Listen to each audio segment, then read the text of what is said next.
오늘 말씀을 제가 다시 한번 읽겠습니다.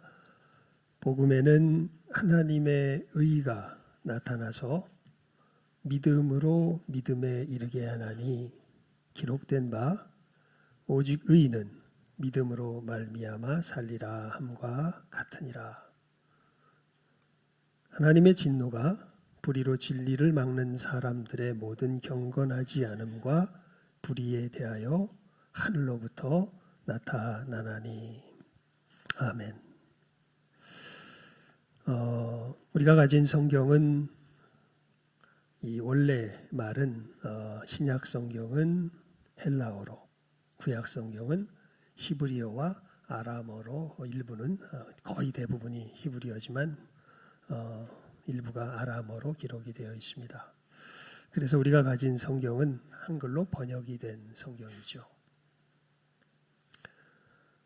그래서 사실 우리가 읽은 이 본문 말씀 중에 특별히 이 17절 하반절의 말씀은 우리 성경에는 이렇게 번역이 되어 있는데 오직 의인은 믿음으로 말미암아 살리라 이렇게 번역된 이 부분이 이렇게도 번역될 수 있습니다. 믿음으로 말미암은 의인은 살리라. 그러니까 오직 의인은 오직은 뭐 앞에 있는 거죠. 오직 믿음으로 말미암은 의인은 살리라 이렇게 번역될 수도 있고요. 오직 의인은 믿음으로 말미암아 살리라 이렇게 번역될 수도 있습니다. 이 믿음으로 말미암아가 살 것이다라는 죄송합니다. 우리 그 학교에서 배웠던 문법 얘기를 잠깐 꺼내면 동사를 꾸며주는 부사구가 될 수도 있고 의인을 꾸며주는 이 형용사구가 될 수도 있습니다. 그리고 뒤에 말씀과 더불어서 성경 이 사도 바울이 이야기하는 문맥 전체를 살펴보면 우리 성경처럼 번역하는 것보다는 형용사구로 번역하는 것이 훨씬 더 의미를 분명하게 드러냅니다. 그러니까 이렇게 번역하는 것이 이 사도 바울이 지금 이 원래 로마서에서 이야기하고자 했던 것을 더 잘 드러내는 된다는 거죠. 어떻게 번역하냐면 오직 믿음으로 말미암은 의인. 그러니까 그 얘기를 가만히 우리가 이렇게 살펴보면 의인이 되는데 길이 여러 개가 있는 것처럼 일단은 이렇게 이 배경이 깔리는 게 느껴지죠. 오직 근데 그 중에서 무엇으로 말미암는 의인, 믿음으로 말미암는 의인, 그 의인만이 어떻게 될 거다, 살 거다 이렇게 이야기하는 내용이 되는 겁니다. 왜 오직 그 믿음으로 말미암는 의인만 살 것이다라는 이야기를 사도 바울이 할까요? 그 이유가 18절입니다. 사실 18절은 우리 성경에는 또 이게 한 가지 말이 생략되어 있습니다. 원래 성경에는 18절이 시작될 때 가르라는 말로 시작이 됩니다. 그건 왜냐하면이라는 뜻이에요. 그러니까 왜냐하면 이렇게 되는 거죠. 그러니까 오직 믿음으로 말미암는 의인은 살 것인데 왜냐하면 그 이유가 왜 그렇습니까? 하나님의 진노가 불의로 진리를 막는 사람들의 모든 경건치 않음과 불의에 대하여 하늘로부터 나타나기 때문에 그렇습니다. 일단 여러분 이 사도 바울의 말투가 굉장히 복잡합니다. 제가 이런 식의 말투를 어디서 많이 보냐면요. 이 법원에서 무슨 판결문이나 이 판결문 같은 거 나타날 때 보면 이런 식으로 아주 복잡하게 말을 써요. 이 법에 저촉되지 않게 이게 정확하게 표현해야 되기 때문에 이 법령 판결문 같은 거 보면 아주 정확하게 말을 쓰는데 제가 볼 때 사도 바울의 말투가 그런 법원에서 포고문 발표할 때 말투랑 상당히 비슷합니다. 왜냐하면 사도 바울은 한 문장 안에서도 하나님께서 이루신 일에 대해서 굉장히 복합적이고 깊은 내용들을 함축적으로 담아서 표현을 합니다. 그러니까 소위 말해서 엄청 많이 배운 사람입니다. 그래서 그게 그냥 자연스럽게 묻어나요. 그래서 우리 글을 읽는데 익숙하지 않은 사람이 보면은 이거는 여러 문장으로 굉장히 많이 설명해야 될 것을 그냥 한 문장에다가 다 때려 박아서 압축적으로 설명하는 부분들이 많습니다. 그래서 좀 말이 어렵습니다. 그래서 우리가 그거는 좀 이해하고, 그래서 반대로 여러분, 그래서 사도 바울의 서신들을 여러분들이 이제 읽으면서 큰 부담이 안 느껴지면 여러분들의 글 읽는 능력이 어떻게 된 걸까요? 이게 많이 이제 발전이 된 겁니다. 내가 이것을 이해하는데 큰 부담이 없구나 하면 내가 이제 글을 꽤 잘 읽는 사람이 되었구나, 이렇게 생각하셔도 좋을 것 같습니다. 근데 하여간 중요한 건 이것이죠. 사도 바울이 이야기합니다. 오직 믿음으로 말미암는 의인은 살 것인데, 왜냐하면, 그래서 18절 말씀은요, 한마디로 말하면 그거예요. 하나님이 누구에게 진노하시기 때문에, 불의한 자에게 뭐 하시기 때문에, 진노하시기 때문에, 그래서 오직 무엇으로 말미암은 의인이, 믿음으로 말미암은 의인이 살 것이다, 이렇게 얘기하는 겁니다.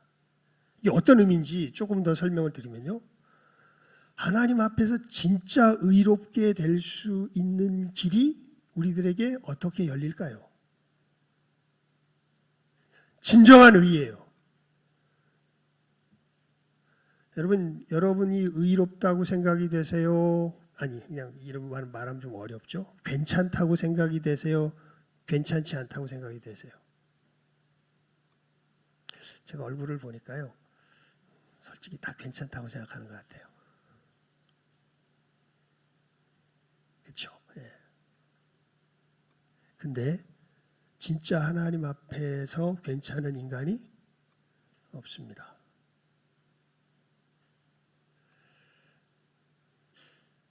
그러니까 진짜 의로운 사람이 없어요. 사람이 자기가 괜찮다고 생각할 때는 뭐 그냥 사는데, 자기가 의롭지 않다고 생각하면 사람은 놀라워서요, 자기가 자기 스스로를 긍정 못하면 못 견딥니다. 그래서 최소한 여러분, 나쁜 사람들이요, 절대 자기가 뭐라고 말 안 해요. 나쁘다고 말 안 해요. 자기 눈엔 자기가 그래도 뭐 해요? 옳다고 이야기를 해요. 근데 누가 뭐라 그래? 남이 뭐라 그래? 근데 그때는 보통 누가 맞을까요? 내가 맞을까요? 남이 맞을까요? 남이 맞을 때가 거의 대부분입니다. 근데 하여간 자기 자신이 괜찮다고 생각하는 게 우리들의 아주 이 습성이죠. 그리고 자기 자신이 괜찮지 않으면 못 견뎌요. 그래서 만약에 자기 자신이 괜찮지 않다라는 것이 느껴지면 그 사람은 반드시 자기 자신을 괜찮게 보이기 위해서 뭐 할까요? 애씁니다. 그것이 세상에서 일반적으로 극대화된 것이 종교죠. 세상의 종교들입니다. 세상 종교들은 다 어떻게 해야 돼요? 자기가 제대로 되기 위해서, 제대로 된 인생을 살기 위해서 뭐 해야 돼요? 써야 돼요. 애써야 돼요. 자, 근데 사도 바울은 이야기하는 거예요. 그런데 그렇게 왜 애쓰냐면 괜찮게 되기 위해서. 괜찮게 된다는 것이 어떻게 된다는 거예요? 의롭게 된다는 거예요. 근데 사도 바울은 이야기하는 거예요. 지금 로마서 1장 17절에서 오직 무엇으로 말미암는 의인이, 믿음으로 말미암는 의인이 살 것이지, 그렇게 자기가 자기 스스로를 괜찮게 만들기 위해서 애쓰는 노력으로 된 의인은 살지 못할 거다. 지금 그 이야기를 어디서 하고 있는 거예요? 17절에서 하고 있는 거예요. 왜냐하면 하나님께서 불의한 자에게 진노하시기 때문에 그렇다. 그러니까 여러분, 괜찮다, 괜찮지 않다라는 것을 결정할 분이 누굴까요? 우리 오늘 뭐라고 인사했습니까? 예? 뭐라고 인사했죠? 산자와 죽은 자를 심판하러 오십니다. 앞에 주어는 생략했어요. 왜냐하면 다 알 것이라고 생각해서. 누가요? 사도신경으로 신앙 고백할 때 고백했잖아요. 누가? 예수님이. 내가 괜찮은지 괜찮지 않은지는 누가 정하는 게 아니라, 내가 정하는 게 아니라 누가 정하세요? 예수님께서 정하세요. 하나님께서 정하세요. 세상이 저주받은 이 모습이 드러날수록요, 자기 자신의 자기됨을 누가 정한다고 자처하면서 살아가는 정신이 팽배하냐면 자기 자신이 정한다고 하는 이 정신이 팽배하면서 살아갑니다. 지금 세상이 딱 어때요? 딱 그렇죠. 예. 자기 자신 누가 정하면서 사는 곳이에요, 지금 세상. 옛날에는 한 30년 전만 해도, 40년 전만 해도 우리들이 어떤 사람이 되어야 할지는 누가 가르쳐 줬어요? 그냥 사회 속에서. 굳이 뭐 교회 안 와도 사회 속에서 어른들이 가르쳐 줬어요. 그렇죠? 이러면 안 된다, 이러면 안 된다. 그러면 그 사회에 속한 옛날에 살던 우리들은 어떻게 했습니까? 따라서 아 그렇구나. 누가 이야기하시니까 윗사람이 이야기하니까 그래 그러면 안 되지. 그럼 그렇게 해야지. 근데 지금 사회는 어때요? 누가 없어요. 실제로 윗사람이 없어요. 예. 그냥 윗사람이 얘기하는 것도 무슨 사항이에요? 참고사항이에요. 참고사항. 그냥 결국 궁극적으로는 누가 마음에 들어야, 내가 마음에 들어야 그게 난 거예요. 그래서 누가 주인이에요? 내가 주인이에요. 예. 심지어 내가 괜찮은지 아는지도 누가 정하려고 그래요? 자기 자신이 정하려고 그래요. 예. 그런데 이건 우리가 할 수 있는 영역이 아니에요. 왜냐하면 신기하게 우리에게는 양심이 있어요.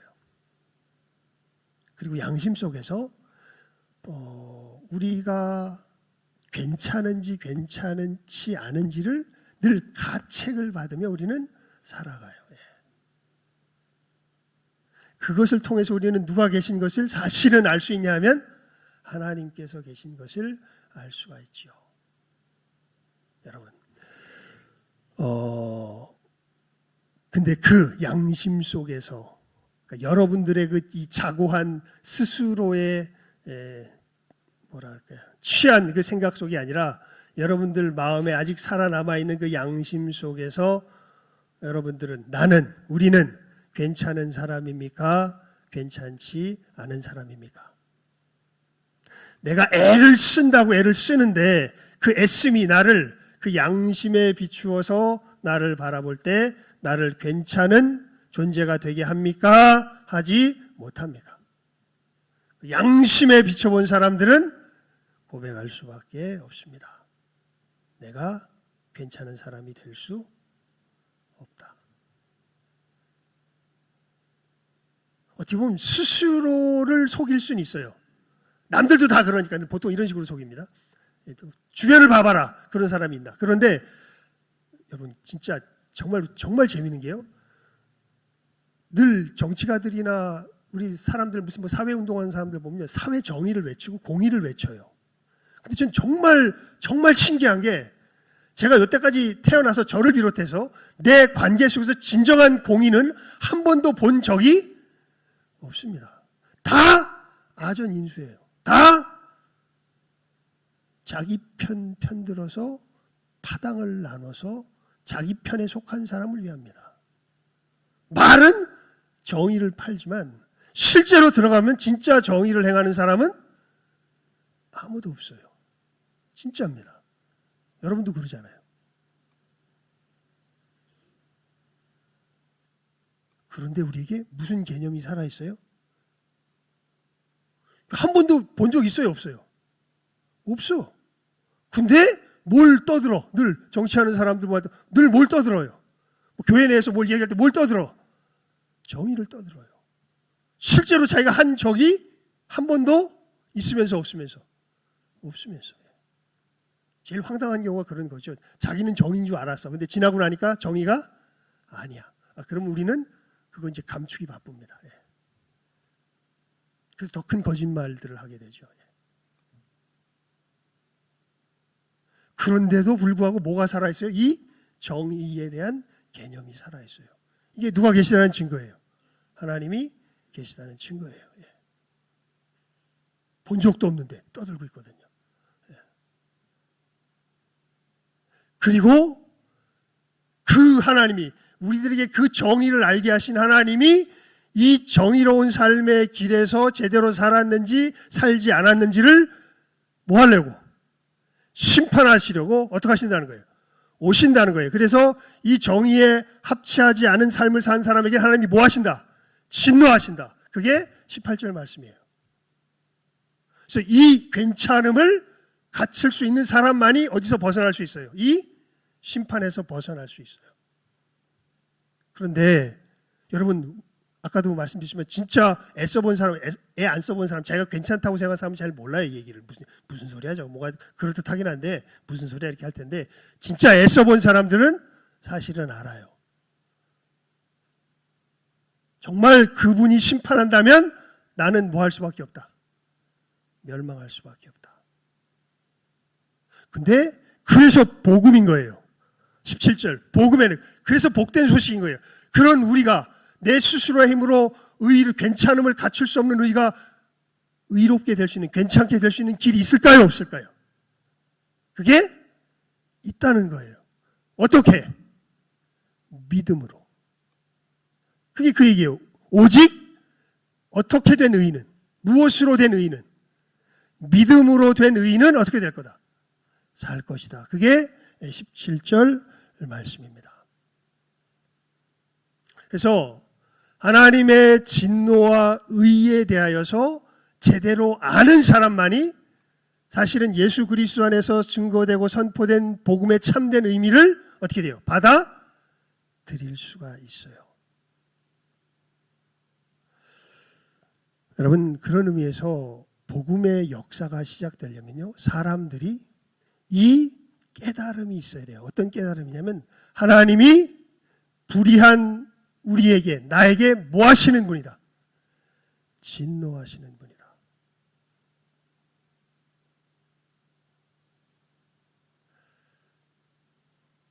여러분, 교회가 어떤 곳일까요?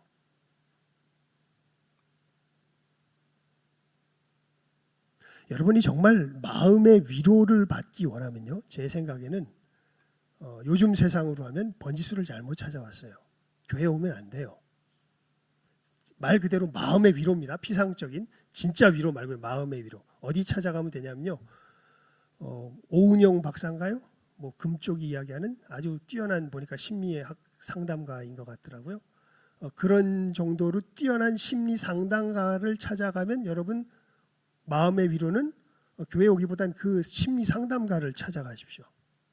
그러면 뭘 얻을 수 있어요? 마음의 위로는 제대로 얻어요. 여러분, 교회 오면 생명까지 바치래, 하나님은. 그 심리 상담가한테 가면 뭐만 내면 돼요? 상담료만 내면 돼. 굳이 마음의 위로 받는데 어디 올 필요 없어요. 교회 올 필요 없어요. 왜 교회 와? 요즘 세상 사람들이 말하는 수지타산이 안 맞아요. 교회는 비용이 지출이 너무 커. 모든 걸 다 바치래. 그래 놓고선 무슨 뭐 마음의 위로, 저기 심리 상담가 찾아가면 훨씬 나아요. 조금만 내고 마음의 위로 받을 수 있어요. 여러분, 교회는요, 그런 마음의 위로 정도 주는 곳이 아닙니다. 지금 교회에서 성경이 이야기하는 바는 우리가 지금 하나님의 진노 가운데 어떤 상태에 처해 있다는 거예요? 멸망의 상태에 처해 있다는 거예요. 그러니까 우리 존재가 지금 어떻게 될 위험에 처해 있다? 멸망할 위험에 처해 있다. 제가 사실은 이거를 쫙 적으라 그랬는데 보니까 굳이 안 보여줘도 될 것 같아요. 분개 군데만 적어서 보여드릴게요. 우리 오늘 설교 요약한 것에 보면 5개를 통해서 그냥 제가 하나님의 진노에 대한 메시지가 얼마나 성경에 기반이 되는 메시지인지, 주님 바울 뭐 성경 다른 곳, 사실 구약은 뭐 말할 것도 없고, 구약은 일부러 안 실었어요. 거긴 하나님의 진노로 가득 차 있기 때문에. 이제 이 모든 서신서들, 심지어 세례 요한, 심지어 누구까지, 사실 여러분, 이 하나님의 진노에 대해서 가장 심각하게 얘기하신 분이 누굴까요? 예? 예수님이세요. 예수님. 즉 우리가 이 우리의 불의함 때문에 하나님의 진노 가운데 어떤 상황에 처해 있다? 멸망할 상황에 처해 있다. 우리는 지금 하나님과 원수가 된 상태로서 하나님께서 우리를 향하여 진노하고 계시고 우리가 이 상황에서 무엇인가 의롭게 될 수 있는 길을 발견하지 못하면 우리는 영원한 멸망 가운데 처할 수밖에 없다. 그것을 성경이 곳곳에서 이야기하고 있습니다. 근데 여러분 그 느껴지세요? 안 느껴지세요? 느껴지세요? 안 느껴지세요? 아이고 집값이 떨어졌네. 이거 큰일 났네. 예? 이거 지금 세계 경제가 어렵다는데 이거 나 어떻게 살아야 되나? 지금 우리 저기 물가는 이렇게 올라가지고 어떻게 하고 영끌해가지고 지금 집해가지고 이거 해놨는데 이자는 올라가고 대출 갚을 능력은 안 되고 큰일 났네. 어디서 살 생각에 온통 마음이 집중되어 있습니까? 여기서 살 생각에 온통 마음이 집중되어 있죠. 예수님께서 그런 말씀하셨어요. 예수님께서 오실 때가 되면요, 이 땅이 노아의 때와 같고 소돔과 고모라의 때와 같을 것이다. 그때가 어떤 때냐면 사람이 먹고 마시고 차고 팔고 시집가고, 요즘 시집가고 장가는 가는데 뭐는 안 나요. 애는 안 나죠. 시집가고 장가가고, 그냥 온통 자기들의 삶이 어디에 있다고밖에 생각을 못해요. 여기에 있다고밖에 생각 못하는 그때 뭐가 일어났어요? 노아의 홍수가 일어났어요. 그때 소돔과 고모라 성이 어떻게 됐어요? 하늘에서 유황불이 임해서 망했습니다. 파멸됐습니다. 그리고 예수님께서 오실 때가 되면 또 그 상황이 벌어질 거라고 예수님 말씀하세요. 근데 딱 보니까 지금 같아요. 예전엔 국지적으로 일어났는데 지금은 전 세계적으로 그렇습니다. 전 세계적으로 그래요. 그러니까 정말 여러분 그걸 떠나서 사회는 떠나서 그렇게 되면 늘 우리에게서 시야가 이렇게 살짝 벗어나는데, 여러분 내 자신이 이 양심에서 요청하시는 그 하나님의 의에 따라서 나를 비춰볼 때 내가 살 수 있을 것 같습니까? 괜찮습니까? 안 괜찮습니까? 안 괜찮아요. 괜찮을 수 있는 사람이 없어요. 그러면 그 사람을 뭘 느끼는 게 당연해요. 내가 뭐 할 거다. 멸망, 하나님의 진노 가운데서 멸망할 거다. 이걸 느끼는 게 당연한 거예요. 그런데 이걸 느껴요, 못 느껴요? 여러분 느껴요, 못 느껴요? 만약에 못 느끼면요, 여러분은 복음을 들을 귀가 아직 열린 게 아니에요. 왜냐면 오늘 복음의 내용이 그거잖아요. 복음이 뭐라고 이야기하냐면 오직 무엇으로 말미암은 의인은, 믿음으로 말미암은 의인은 어떻게 될 거다? 살 거다. 그게 뭐의 핵심이에요? 오늘 읽었던 말씀에서 복음의 핵심이에요. 다른 길이 있다 없다? 없다. 그러니까 복음이 왜 복음이냐면 사실 우리 힘으로는 의롭게 될 수 있는 길이 도무지 열릴 수가 없었는데 놀랍게도 그 길이 하나 있다 없다? 있다. 그래서 뭔 거예요? 복음인 거예요. 그런데 그 길은 뭐다? 그 길은 놀랍게도 그 하나님 앞에 당당하게 설 수 있는 의를 갖추는 데 있어서 그 의를 누가 마련하는 게 아니라, 내가 마련하는 게 아니라 누가 마련하신, 하나님이 마련하신 길이다. 그래서 하나님께서 마련하신 것을 받는 것이 뭐예요? 믿음이에요. 그래서 그 하나님께서 마련하신 의를 받아서 의롭게 된 사람은 어떻게 될 거다? 살 거다. 그게 복음의 내용이에요. 우리가 읽었던 오늘 말씀에.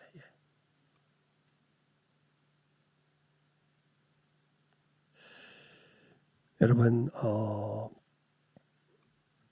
정말 우리 올 한 해 결국 핵심 기도 제목이 뭐예요?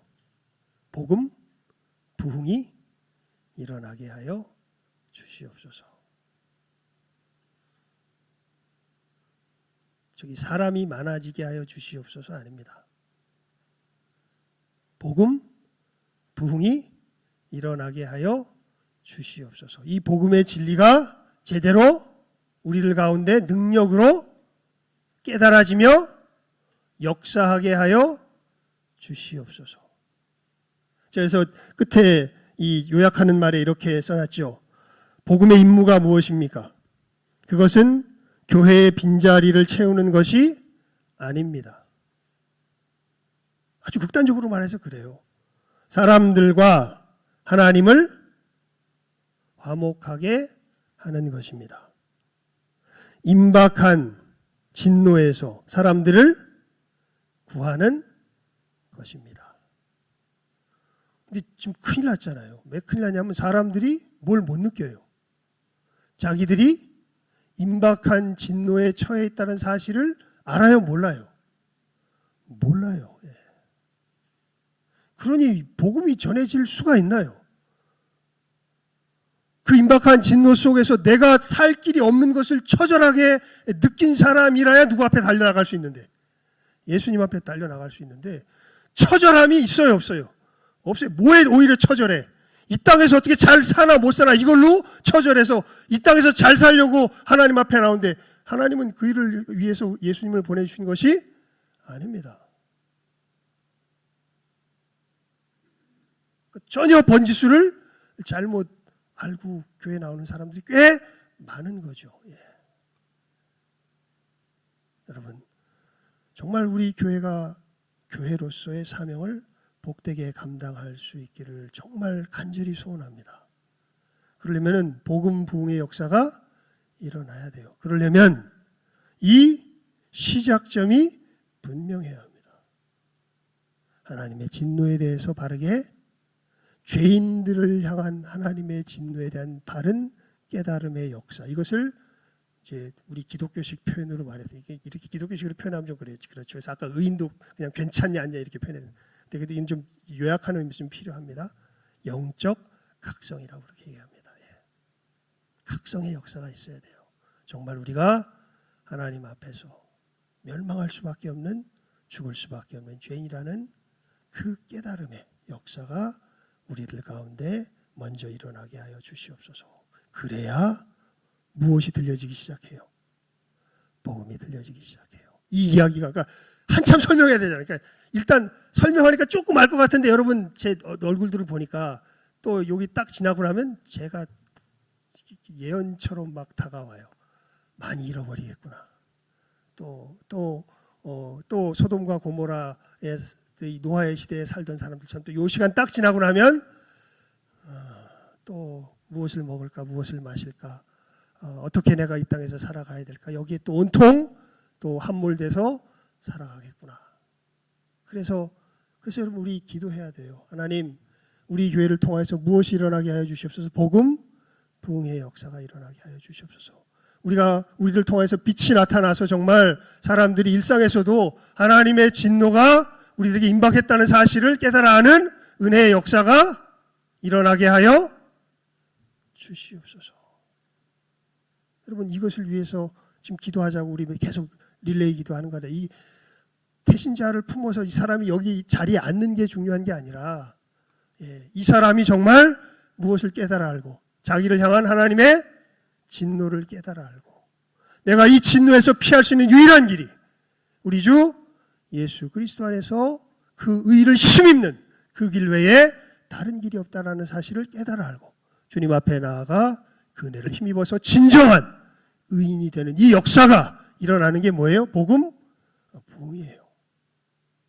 하나님, 우리 교회를 통하여서 이 새 생명의 역사가 일어나게 하여 주시옵소서. 이 분명한 표대를 놓고 또 안에 우리 하나님 앞에서 확실하고 분명한 걸음으로 걸어가시는 이 시간 함께하는 우리 모든 귀한 영혼들 다 될 수 있기를. 이걸 한번 여러분 찾아보시면 좋겠습니다. 제가 보려고 하니까 안 보길 잘했던 것 같아요, 오늘. 하지만 꼭 보십시오. 너무 하나님의 진노에 대해서 아무 생각이 없었어요. 그냥 한번 일단 신약에서 생각나는 것을 쭉 적어본 거예요. 얼마나 하나님의 진노에 대한 메시지가 성경 곳곳에 사실은 숨겨져 있는지. 숨겨져 있는 게 아니죠. 그냥 드러나 있는지. 근데 우리가 안 보려고 그래서 그렇죠. 확실히 보시고 정말 이것을 깨달아 하는 역사가, 이것을 깨닫게 하는 역사가 우리들 가운데 이제는 성령의 권능으로 임하게 하여 주시옵소서 기도하며 이 복음 부흥의 역사의 시작을 바르게 가지고 나아갈 줄 아는 우리들 또 우리 교회가 될 수 있기를 주님의 이름으로 축원을 드립니다. 기도하겠습니다. 하나님 아버지 감사합니다. 저희들 참으로 복음의 역사가 어떻게 시작되어지는지 그 가장 중요한 출발점을 오늘 말씀을 통하여서 참으로 보았습니다. 하나님, 죄인들을 향하여 진노하시는 하나님에 대하여서 정말 깨달아 하는 그 지식이야말로 그것을 아는 것이야말로 복음의 역사의 시작인 것을 저희들 오늘 말씀을 통하여서 분명하게 보았습니다. 하나님, 지금 세대가 얼마나 어두워져 있는지요. 이 너무도 분명한 진리를, 이 빛을 보지 못하고 비춤이 없이 참으로 스스로에 취하여서 멸망의 길로 향하여 다가가고 있는 참으로 가련한 세대, 위험한 세대가 지금의 세대인 것을 바라보게 됩니다. 하나님 간절히 바라옵고 소원하오니 이 빛이 먼저 우리들 가운데 힘있게 비추게 하여 주시옵소서. 하나님 이 빛을 우리 이웃들에게 정말 사랑으로 아버지 하나님 힘있게 비칠 줄 아는 저희들 되게 하여 주시옵소서. 진실로 우리 교회를 통하여서 복음 부흥의 역사가 일어나게 하여 주시기를 간절히 바라옵고 간구하오며 모든 것 예수님 이름으로 기도드리옵나이다. 아멘. 우리 522장 찬송